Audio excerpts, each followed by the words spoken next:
What is going on, you guys? It's Extreme here, and welcome back to another episode of the Road to Nowhere podcast. This is episode number 13. It is currently 11:30 at night on February 19th, 2020. This video goes up on the 20th at 9 a.m. Pacific time. I'm in, Mountain, I think? So, yeah. Moving on. I promised you guys a story time this week, and I will get to it. But first, I kind of want to clarify some things. Not really so much clarify, but this has been kind of bugging me for a little while now. And, when I first came up with the title of this show, it was intended to be an homage to my Road to Max Prestige series that I did. But, as time has gone on and I've been doing this show, I realize I actually want the title to actually mean something other than just being a freaking title. And so starting with this episode and more so with the next episode,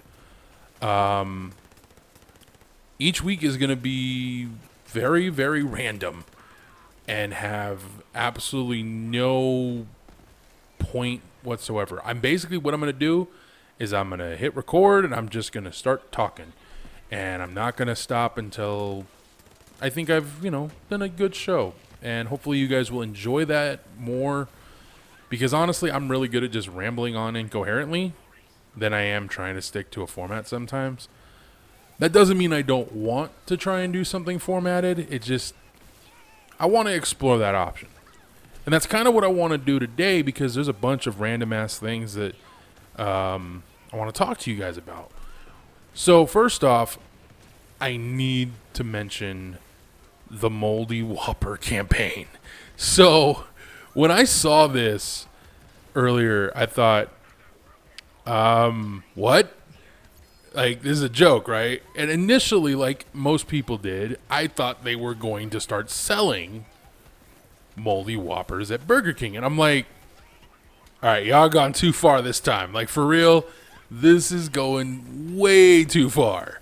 I get the people will buy anything mentality, but no. Just no. If you are dumb enough to buy a moldy ass burger and try and eat it, you deserve what comes next, okay? But when I saw this campaign, I thought, okay, why is this a thing? So, of course, I looked into it and I realized, oh, okay, that makes more sense. It's extremely disgusting, but it serves its purpose. It serves to let the audience of Burger King's food know that they don't use any artificial stuff, because while there's no truth entirely in this, but artificial flavoring, sweeteners, whatever, they can prevent mold from growing on food. There is truth in that, but there are some additives that don't stop mold from growing. So that being said, the campaign does serve its purpose in getting the message out that they are no longer using any kind of additives or artificial flavoring, sweetening, whatever. And I like that idea of it. But that picture of a moldy Whopper really makes me not want to eat a Whopper for a while. That's just the God's honest truth. So I'm curious if any of you guys have seen this ad, and if you have, what was your immediate response to it? Was it kind of like mine, where you're like, yeah, I don't want Whoppers for a while? Or was it more like, oh, that's interesting, I don't know where to go from there. I really don't. I mean, honestly, if you have the idea that makes me want a Whopper, I'm okay, have fun, see you later. The image of a moldy food does not make me go, man, I want that.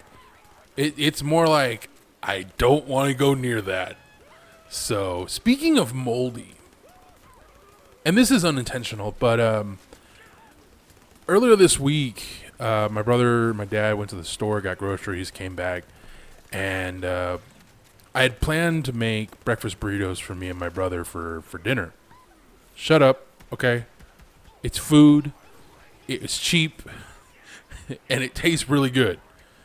And one of the things we got were these new tortillas. We got these big ass tortillas, and I was really excited to use them because, you know, where I live, the tortillas I want to get, like the true burrito sized tortillas, they're not easy to find at least Walmart.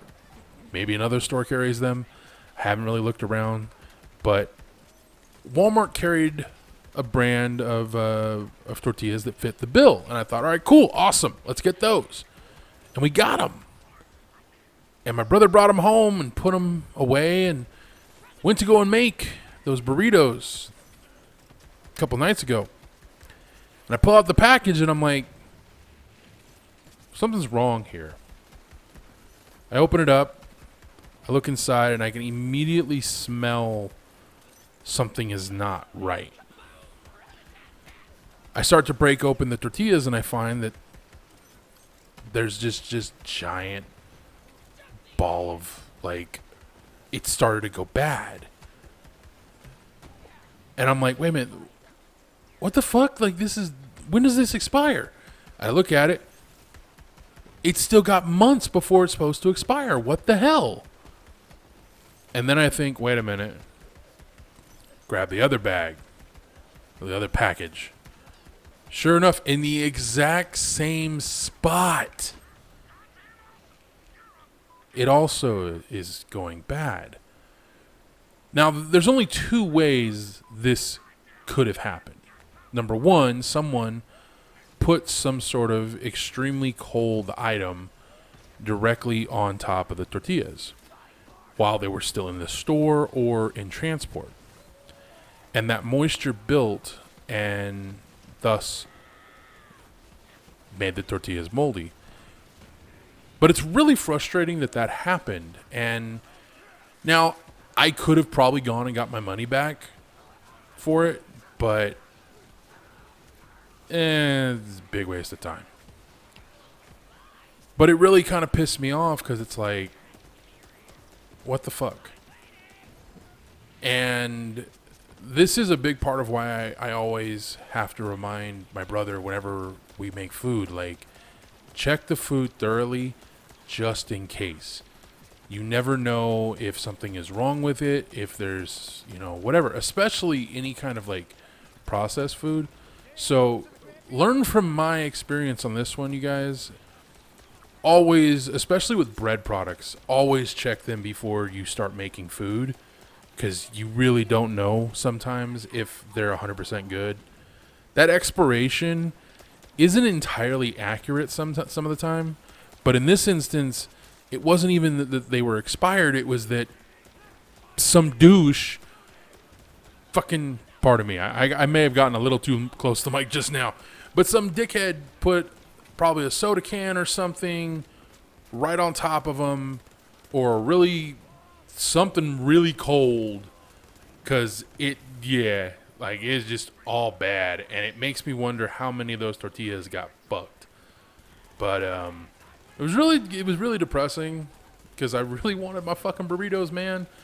I'll tell you this much though, I'm gonna find some place local to get the tortillas I want, and I'm gonna make my ass a carne asada burrito here real soon. Like, I know I've been talking about breakfast burritos, but man, I miss Cali.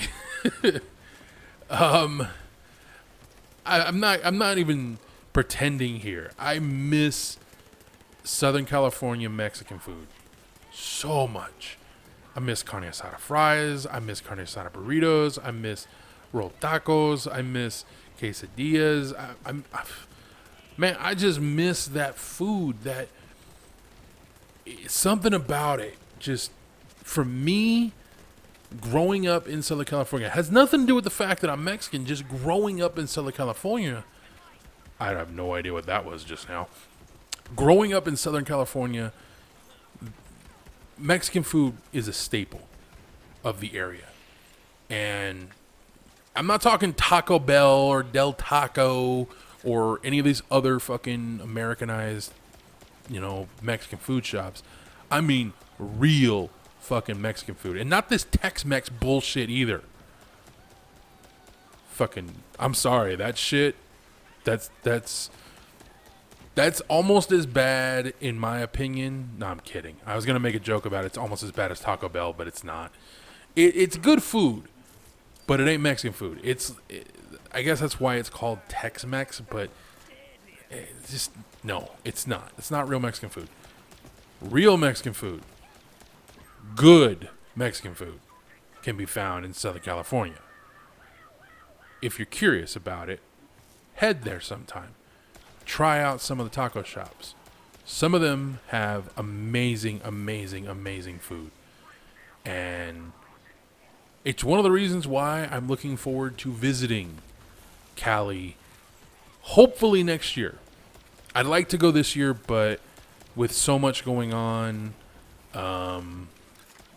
later on this summer, with us getting our stuff from storage here in the next few months, and then of course I think Amber's still moving in. I don't know what's going on with that. I don't even want to talk about that right now. Maybe down the line we will, but I think she's supposed to be moving in this summer. I hope she is. I really hope she is. But I just don't have the time or the money. So hopefully next year I can get back to Cali and get my ass a fucking burrito. I can't wait. Like, for real, my brother and dad are going down there in a few months. And I asked my brother, I was like, hey, do me a favor. Bring me back a burrito. And he kind of laughed and he was like, why? And I go, just fucking do it, man. Just bring me a burrito. Unfortunately, because they're flying, I don't think that's going to work. But we'll see what happens. Let's see if they can get it through fucking, like, get it on the plane and shit. If they can, dude, I'm getting me a carne asada burrito. Oh, it'd be so nice. Moving on. I doubt it. I doubt you can do that because I don't think you can take, like, food on the plane. I'm not entirely sure. I haven't flown in, like, the last time I was on a plane was when I was 7 or 8. So yeah, and I know TSA and fucking all the rules have changed since then, obviously. So I have no idea if that's possible. If it is, I'm getting me a burrito. If it's not, well, fuck. Moving on. So yeah, this is kind of what I mean by not really having a set destination with what I'm talking about. I like that. I like having just the ability to just kind of start talking about something, and then as I'm talking about it, transition into something else, and then as I'm talking about it, transition into something else as well. That's how I want to do this show from now on. And hopefully you guys like that idea and that little sample I just did, which was honestly unintentional. Like, I started with one thing and then just ta-da. But this will lead me, of course, into story time. And story time has absolutely nothing to do with food, by the way. Just clarifying right now. But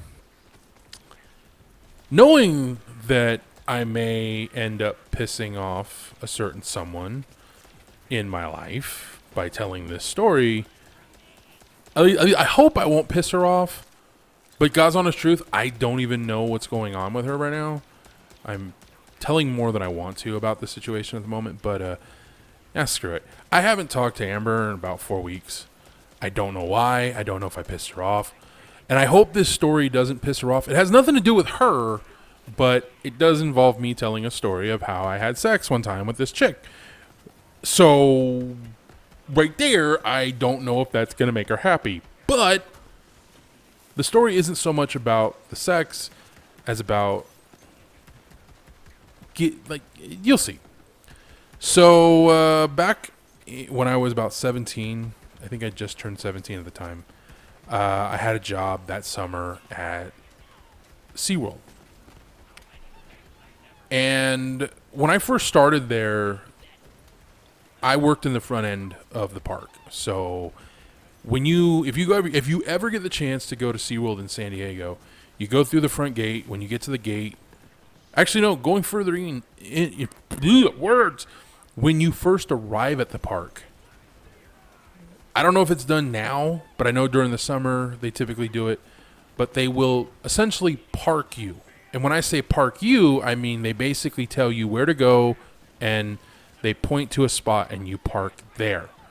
If you're lucky, you will get parked up close, but more than likely you will end up wherever the hell they put you. It sucks. And if you are one of the morons that works for SeaWorld during the summer, you're standing out in the sun all day parking cars. It gets really boring. That's part of the job that I did. The other part was, well, there's two more parts. I was the front end janitor, essentially. We go around and pick up trash, and there's that. You clear all the trash cans out, keep everything nice and neat, keep the area clean, sweep it, whatever. And then, of course, the last aspect of my job, which was I would stand at one of those little gates and you would give me your ticket. I'd scan the ticket and then you'd go through. That was my job. Boring as shit. And I hated some of it. While I was working there, very early on, I met one of my coworkers who, you know, she to me, she was an attractive girl. She had, not, you know, decent body. She was a little thick. She had big boobs, nice butt. But she had short hair. Now, unfortunately, you have to remember, I live in California. While it is considered semi-acceptable, at this time, it's like, what, 99? A girl with short hair, unfortunately, most people automatically assumed, oh, she's got short hair. She's probably gay. And that's exactly what I would hear. I would be talking to my friends or other coworkers, and I would talk about her. And I'd be like, man, do you see Sharon, dude? Fucking looks good today. And I would get the look every single time, like, you, dude, are you fucking serious? Like, dude, she's gay. Like, she's super fucking gay. She's never going to have anything to do with you. She likes women. She likes pussy. She doesn't like dick. Stop it. Now, they would tell me this over and over and over again. And it always pissed me off because it's like, why does it matter if she's gay? If she's gay, she's gay. Let her tell me that. Because to the best of my knowledge, I didn't know what she was. Straight, gay, bi, fucking, who gives a shit? Because I hadn't even asked her out. Like, I talked to her, and I would kind of insinuate that I was interested, but I never got a reaction, and I just assumed she wasn't interested. Well, go through the entire 3 months I worked there. And for 3 months, I would try to talk to this girl. And it was not easy for me back then to talk to women. I was very, very self-conscious. And while I had confidence once I started talking to you, getting through that first step, getting over that first hurdle was like a fucking mountain for me, okay?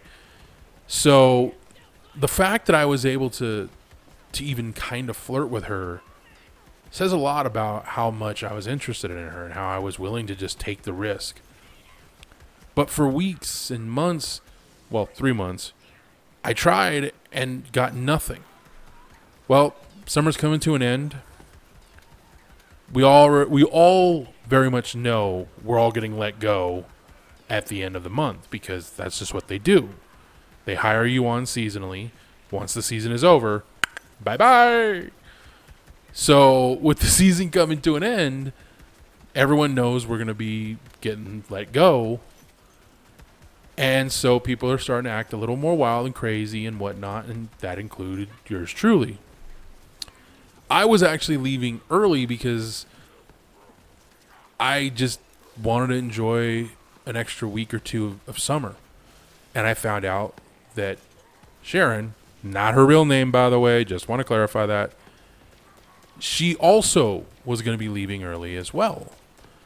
And when I found out she was leaving early, I thought, well, either way, I'm leaving soon, so screw it.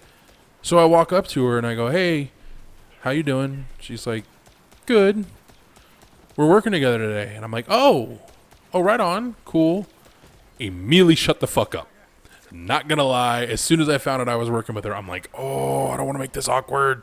So now, something I need to point out is, while I had worked with her in the past, most of the time we weren't like super close together.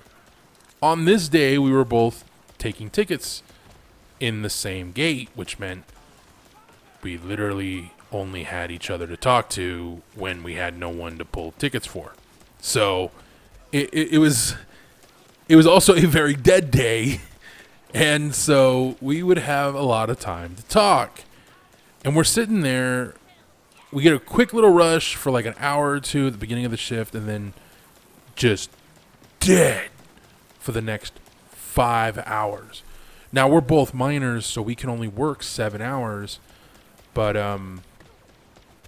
so she goes on her lunch break. And again, we've been talking the entire shift.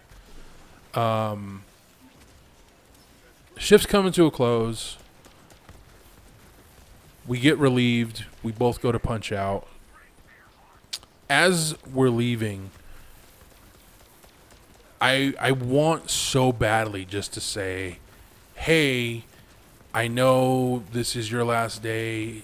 It's also my last day. I may never see you again. Would you be interested in going out sometime?" I wanted to say those words so badly. Didn't get the chance. Because as soon as we were out the door and headed to... Because here's the thing. When you would leave work, you didn't get to just walk out the front door. You had to go all the way around to the employee entrance and exit. Because while you would clock out at one location, you then had to go and clock out at another location. I'm not kidding. You literally had to sign in and sign out at the employee entrance, or else you wouldn't get paid.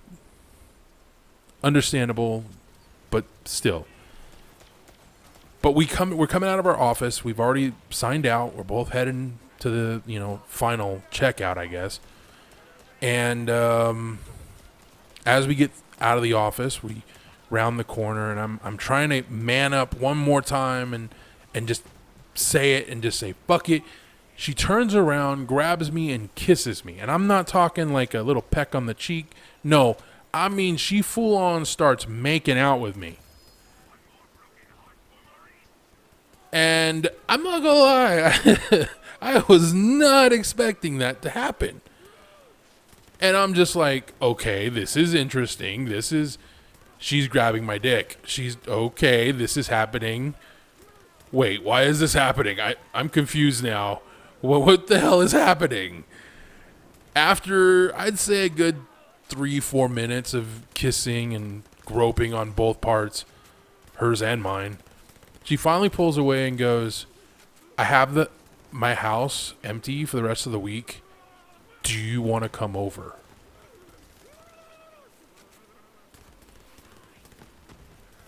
That's about as long as I thought about it, the amount of silence you just got. That's how long it took me to go, yes. So there we are, my arm around her, walking out of, work for the last time together.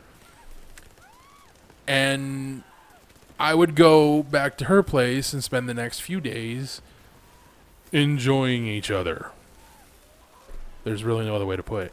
What was funny, though, was as we're leaving, several of the guys that I would talk to that told me over and over again, including one that was actually a friend of mine at the time, they all swore she was a lesbian, she was gay, doesn't like dick, no way in hell. Walking out with my arm around her, with a big old smile on her face, and her grabbing my ass in clear view of these assholes. Now, to be fair, she would admit to me that part of the reason for the big show was the fact that she kind of wanted to flip the bird at all of them for some of the things they had said. But it was also because she actually liked me and had liked me the entire summer and had been trying to also get the intestinal fortitude to say something. She figured, look, this is it. I'm never going to see him again. Screw it. I'm just going to take a chance. And so that's why she just grabbed me and kissed me. Because fuck it. It's easier to go with actions than words. I wasn't complaining. But, so, like I said, though, we go back to her place. I enjoyed my time with her. In the end, we realized that we were good friends, but as far as dating was concerned, we both wanted different things. So we agreed to keep talking and maybe, see what happened down the line. If you're wondering what happened, she and I both agreed definitively we were just better friends, and she went off, got married, and has been very happy ever since. But for those wondering why the short hair, we worked out in the fucking sun. She knew from working there the year before what to expect, so she just cut her hair. Anyways, the moral of the story is, because there is a moral to this, don't believe everything people tell you. Wait until you get facts, especially when it comes to stuff like this. When someone is being accused of something or whatever, people say this about someone. Make your own mind up about a person. Find out who they really are from them, not from what other people tell you. Find out from them. Because you never know what's going to happen. I'm still friends with this girl. I don't talk to her very often. In fact, I think the last time I talked to her was about 2 years ago. But we still do talk occasionally, for the most part. And I value her friendship. She's one of the very few people on this planet that I would be very upset if something happened to her. She's a very good person, a great friend. But again, the moral of the story is, like I said, never assume anything. Facts over fiction. Thank you guys for joining me. I hope you guys enjoyed this episode. I will be back soon with another one. Until next time, adios.